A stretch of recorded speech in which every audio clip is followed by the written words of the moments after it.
Hi, I'm Fayrisk, your new favorite artist. And today I'm drawing my subscribers' OCs in my style. Or rather, my friends' OCs, because I don't have that many subscribers.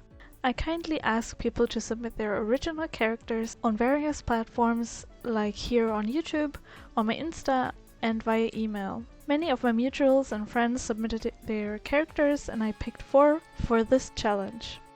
I'm really obsessed with OCs lately, as they are the only thing I'm able to draw recently. So that's why I was inspired to create my own video submission to this trend. Enough of the talking, let's get into the first drawing for today. The first character was submitted by oooooo on Instagram. Sorry if I butchered your name. Her character's name is Daya, and I was immediately excited to draw her since she is a fashion-inspired girly, and that is something I always enjoy to draw.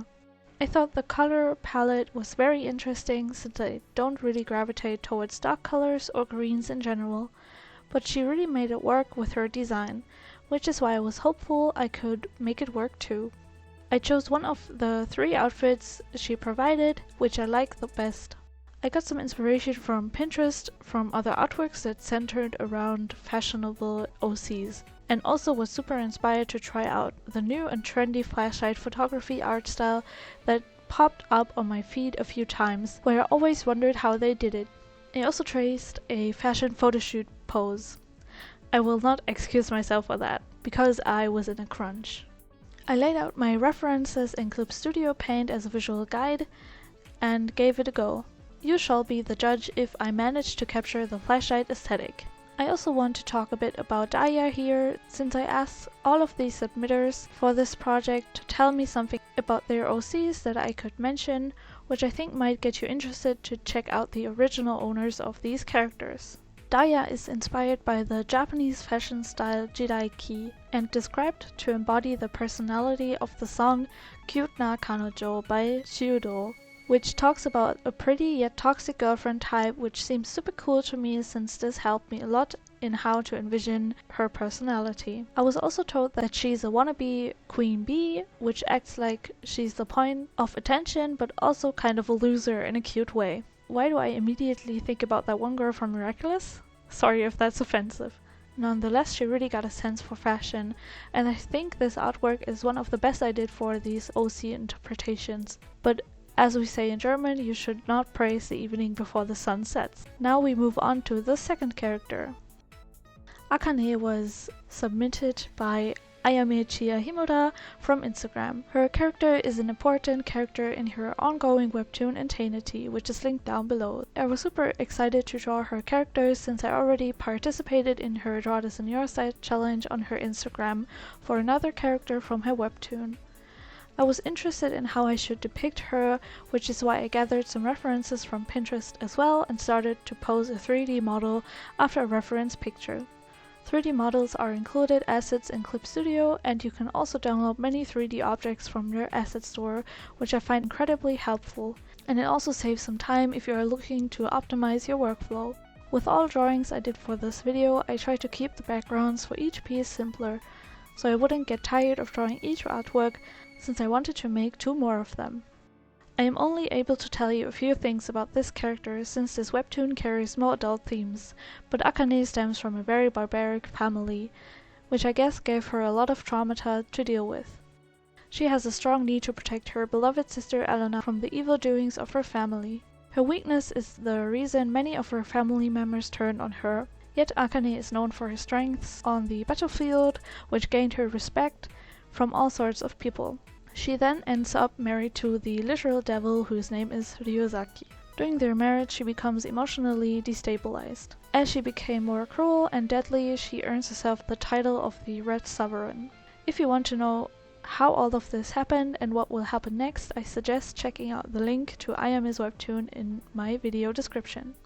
Anyways, I experimented with the lighting in this artwork since the composition was pretty basic, and I thought it would support her rather dark backstory elements. I also decided to leave her eye highlights so she would look a little more depressed.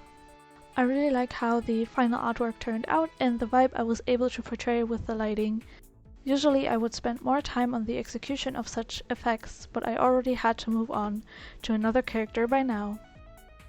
We're already on to character number 3, which is Cecilia by Paperstar Art on Instagram. I was honestly hoping she would submit her D&D character since I have already drawn her for her Draw This in Your Style challenge back in 2024, I think, and I also feel like Cecilia seems to be incredibly kind and sweet. I knew right from the beginning what kind of composition or context I would love to see her in, and since I knew she was going through a lot of traumatic experiences in her campaign, I wanted to draw her in a light-hearted scene that would give her the opportunity to take a rest, at least for a short moment.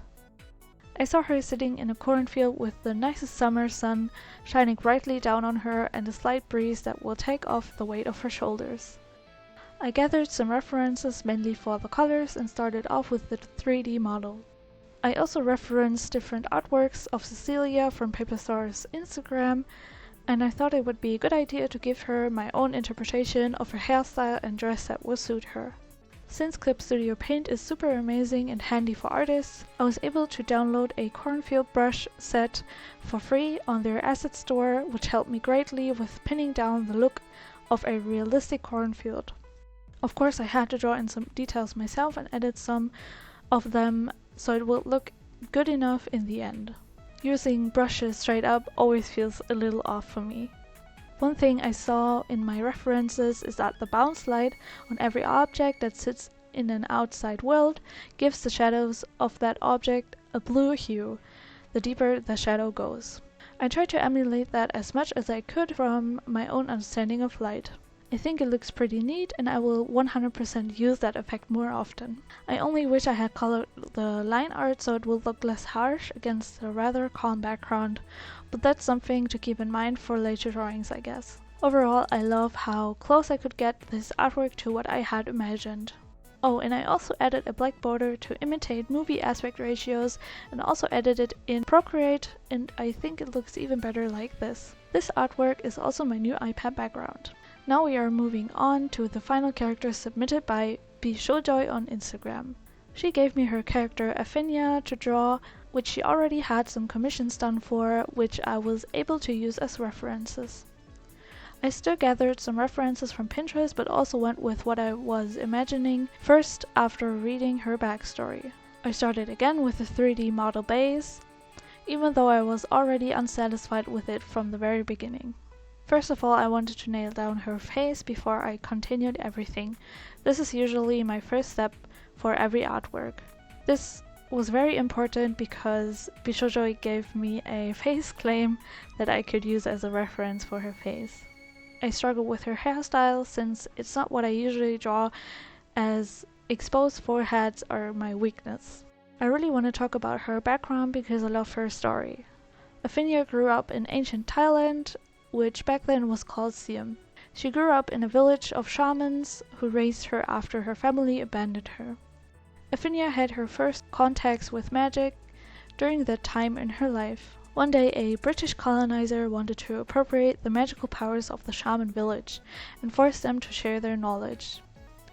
The shamans refused to share their ancient powers with the colonizer and were then wiped out as a consequence. Afinia was forced to hide out while her village burned down as her powers weren't developed enough. She swore herself to file revenge once she would be able to find the man who was the source of her people's extinction, and traveled to London. Once she arrived in London, she found connections to underground criminal operations, who had similar interests to her and who were also familiar with magic. One day at an event that the underground organization had its play in, she decided to end the life of her oppressor and sent out a warning to the outside world. This extreme yet well-executed revenge resulted in her becoming the leader of that shady organization ever since. From what I could make of the background that Afinia's owner was very happy to talk about, I imagined her sitting in a back room doing an event while she is negotiating with a rivaling shady underground operator, while demonstrating her powers in a playful way to seem intimidating yet open for negotiations. And of course she was giving me classic nightgown dark witch vibes, which I really love about her. I think some people would like to be a tiny bit like her, since she's such a girl boss, to be honest. Finally, I edited her finished drawing in Procreate and also cropped it a bit, which I think makes it pop even more. That is all for today. I had so much fun drawing these 4 characters, and I think you should definitely check out their owners' socials, which I have linked down below with all other important links you should have a look at. Tell me how you like all these characters, if you think I did a great job, or if I could improve in some places. And leave a like if I should do even more videos like this in the future. Hope you have a wonderful rest of your day.